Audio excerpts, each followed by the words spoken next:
take a look at this.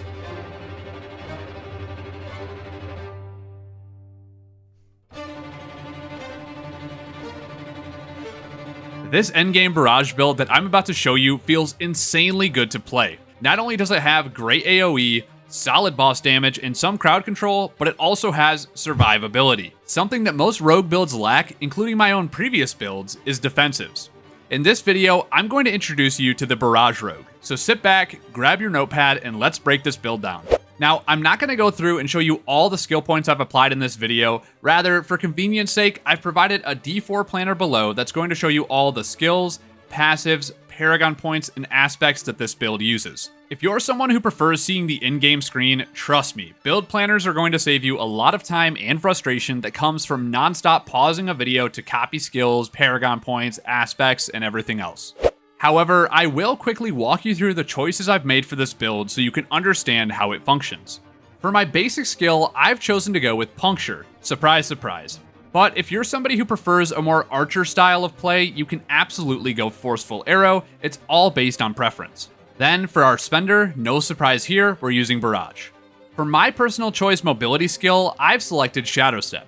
Not only for mobility, but also for the unstoppable that it gives. If you guys don't understand the importance of unstoppable, it's because as a rogue, most of the time we're going to die is during crowd control. So having a skill that grants us unstoppable gives us a get out of jail free card. For other mobility choices, you can absolutely go with concealment, caltrops, or dash. The choice is yours.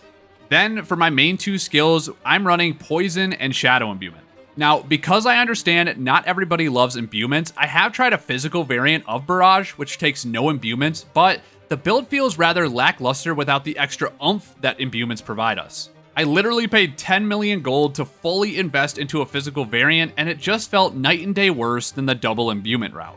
Anyway, for the last skill, I'm taking Poison Trap. I need to say this, don't sleep on Poison Trap. Half the reason this build is so easy to survive with is because of Poison Trap.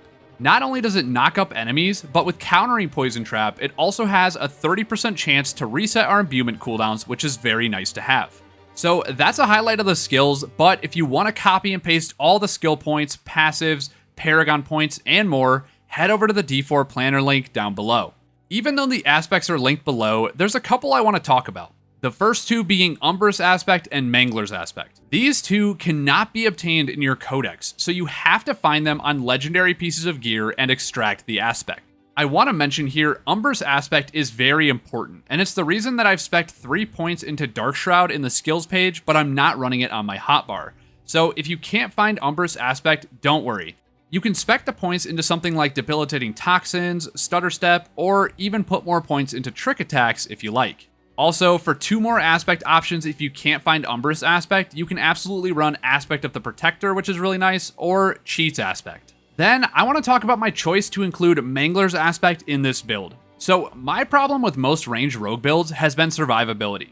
I personally never lack the damage to clear content, but sometimes I do lack the survivability. So, to complement our defensive aspects, I've included Mangler's Aspect to give us a 45% chance to daze enemies. Then, because I'm running the Trick Attack passive, anytime I attack an enemy who's dazed, they get knocked down. This brings some nice CC into the build, making it a lot less scary to play. There are a ton of aspect options in the game available for the rogue, but for me, this combination in my D4 planner has felt very nice. Now that we've covered that, and you have the D4 planner applied, we can talk about how to play the build. First, if you've seen my penetrating shot builds at all, the general idea is roughly the same. Our rotation looks like this. So we activate an imbuement before starting combat to let the cooldown start refunding, then use Puncture 3 times to get combo points, use Barrage, then Puncture 3 more times for combo points, use Barrage, and then use your other imbuement skill. Now, that's the general rotation, but let's talk about how to use the entire bar of skills. So to start, I'll evade into a pack of enemies, drop my Poison Trap at their feet to crowd control them and benefit from my poison passives, then I do the rotation that I just told you about. And this is a great spot to talk about the uses of Shadow Step. So if I'm doing really easy content, I'll use Shadow Step to engage every single time. But when I'm doing higher level nightmare dungeons or group content, I personally save this ability for when I'm trapped in crowd control. My entire logic of having Shadow Step is to get me out of bad spots or help me escape from CC. Now, none of my guys before have talked about surviving, and I'm going to make an entire video about this tomorrow, but I really want to mention something here about surviving because it is a pain point for almost every rogue build. Now, we all have to accept something as rogues, okay? We are fast, we do deal a lot of damage, but we also die just as fast. So it's important to understand your positioning in Diablo 4. If you just shadow step onto a pack and you have very low armor stats, you're gonna get one shot. This is something I'm gonna cover more in the future, like I said, but I just wanted to make a mention here. You guys do need to prioritize the defensive stats on your gear and try to get the defensive aspects as early as possible. Now, this feels like a great time to transition over to talking about the gear. I do this in every video, and there's a reason for it. Your gear is the most important thing in any build. If you run my penetrating shot build with no crit chance and no vulnerable damage, you're gonna hit like a potato. Or if you're running twisting blades and you have no resource generation and no energy cost reduction, you're gonna be attacking 3 times every minute. Now, that is a little bit exaggerated, but for good reason. Your stat weights are very important, so let me break down what stats make the Barrage build shine. So before I go through every piece of gear and tell you the stat weights that are the most important, I want to talk about a few key stat weights that you want to look for throughout all of your gear. First and foremost, one of the most important things in this build is cooldown reduction, specifically imbuement cooldown reduction. Any way we can get our imbuement skill cooldowns lower is very important. Seeing as we only have 2 of those skills, this means our chances to use the skill are going to be very low if we don't have any cooldown reduction. Next, a few more stats that are important are crit hit chance, crit hit damage, and vulnerable damage. With the Paragon board I have equipped right now, we're always making every enemy vulnerable, so that's basically a flat damage increase. And on top of that, the whole build has a bunch of caked in benefits from getting crit hit chance and crit hit damage. So those 4 stats are very important to have. But with that out of the way, let's go through each piece one by one and talk about what I'm running.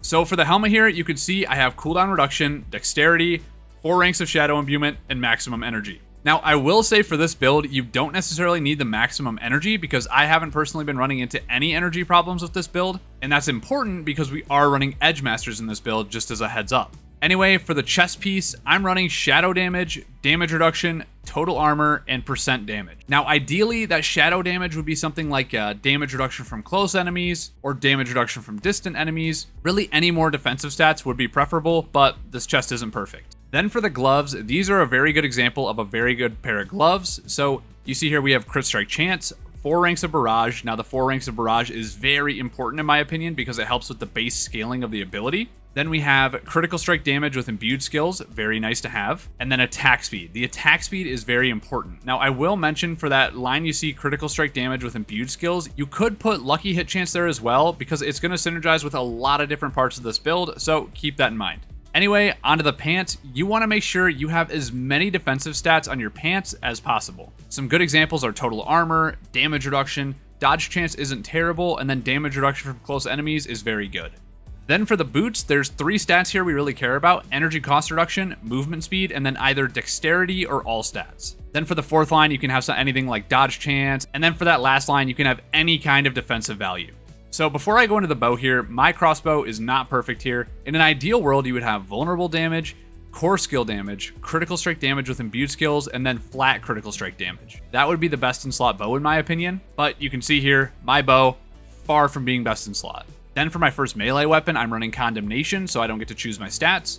For my sword, I'm running vulnerable damage, core skill damage, dexterity, and basic skill damage. Now, ideally, I would switch the dexterity and basic skill damage to critical strike damage and critical strike damage with imbued skills. Then for the ring, I'm running vulnerable damage, critical strike damage, critical strike chance, and critical strike damage with imbued skills. Now, this ring is like best in slot. If this was higher eye level, I would run this ring until the first season, basically.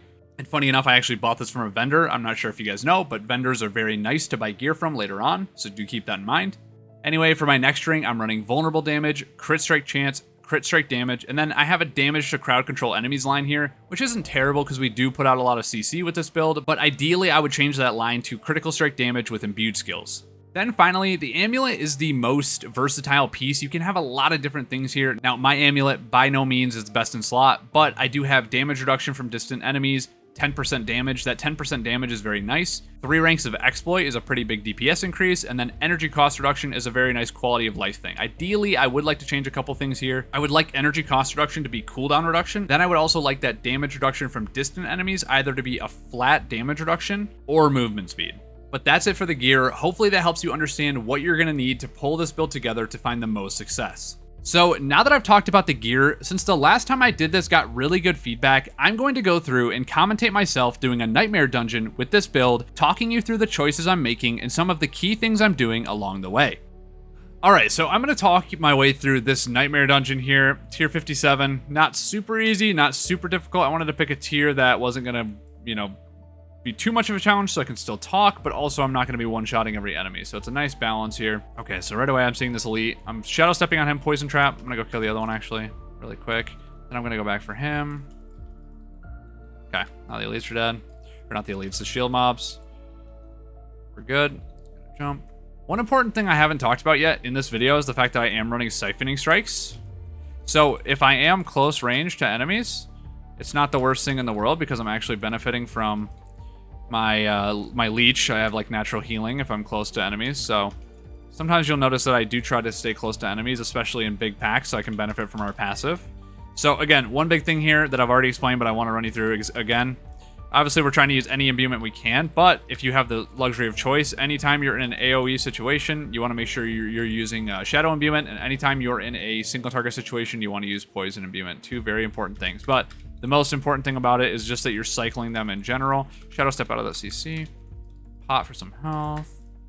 So this dungeon is actually a pretty scary one to be recording in, just because as you guys know, if you've done any of these dungeons, the poison dot can be extremely terrifying. So we're gonna try to make sure I play smart here a little bit. Okay, so I should be able to juggle this elite with Mangler's Aspect, or just one-shot him. That works too, don't mind. All right, so we see another anima carrier here. So I want to show you on one of these elites if they'll be nice enough to get juggled. Here we go. So this elite's not going to attack me at all. I have him juggled. He has no chance to attack me because he's getting juggled by Mangler's Aspect. That's the value of that aspect. So like you see here on my boots, Mangler's Aspect, super nice aspect. Helps a lot with CC and survivability because otherwise we don't have a whole lot of CC. We do have some with Poison Trap as our base, but we definitely don't have a ton of CC. Okay, we need to kill that elite mob. I put a Poison Trap there if you didn't see, because we do really want to make sure we are benefiting from that. Poison imbuement for the boss. Shadow step. Poison trap. Dead. You see here, like, elites aren't a problem with this build. That's my only problem with the penetrating shot build, is the fact that elites can be an issue, but I have solved for that a little bit, and I will update that guide with my new remedy, but that's for another video. So anyway, basically cleaning here, doing my rotation as I've described to you. All right, that's the most important thing here, is that I'm just doing this rotation. This dungeon doesn't have to be too scary as long as I pace myself, take my time, and I'm clearing things as I should. You notice that I'm also not trying to kind of just jump into every mob pack. I'm trying to, play distance sometimes, except for here. Like this situation, I need to jump on this mob right here so I kill it, and then I can actually kill the other enemies in the pack. Okay, so you're noticing here, we're not struggling too badly to kill things. This is going to be a challenge. So here, I need to make sure I am using my abilities right. So we need to kite this out a little bit. Don't ever be afraid to kite. There are situations where kiting is important. Okay, I've just identified this. So what I'm trying to do here is basically hope that they'll walk into my poison trap like that, and then I can take them out one by one. Sometimes you don't just need to jump in head first. You want to take your time, pace yourself, and make sure you're giving yourself space to actually kill the mob safely. You don't want to, you don't want to rush it. But you see there, we just took our time. Also, I'm not sure if you noticed, but I've been stunned 2 times, and then I instantly get out because of Shadow Step. Very important part of this build, in my opinion. Concealment does the same exact thing, so Concealment's another great option for this, but I personally like Shadow Step myself. And boom. I mean, that's a really quick Nightmare Dungeon, and hopefully that shows the power of this. Like, this Nightmare Dungeon took me maybe 5 minutes, if even. Probably not. Probably more like a 3-minute run. But hopefully that Nightmare Dungeon, with the clips I chose to show you, helps illustrate some of the ways to play this build, some of the most important concepts, and gives you some tips and guidance to find success with this build. And boom. That's going to do it for today's guide. If you've enjoyed the video, make sure to subscribe. I've been having so much fun on YouTube, and the comments recently are motivating me so much to keep making my content better and better. For anyone who's made it this far, just to let you know, I am in the works on making my own Discord server so I can help people improve and make a platform for people to connect, ask questions, get help, and find people to play with. But anyway, that's going to do it for me. As always, my name has been valued. Thank you so much for watching, and I'll see you in the next one.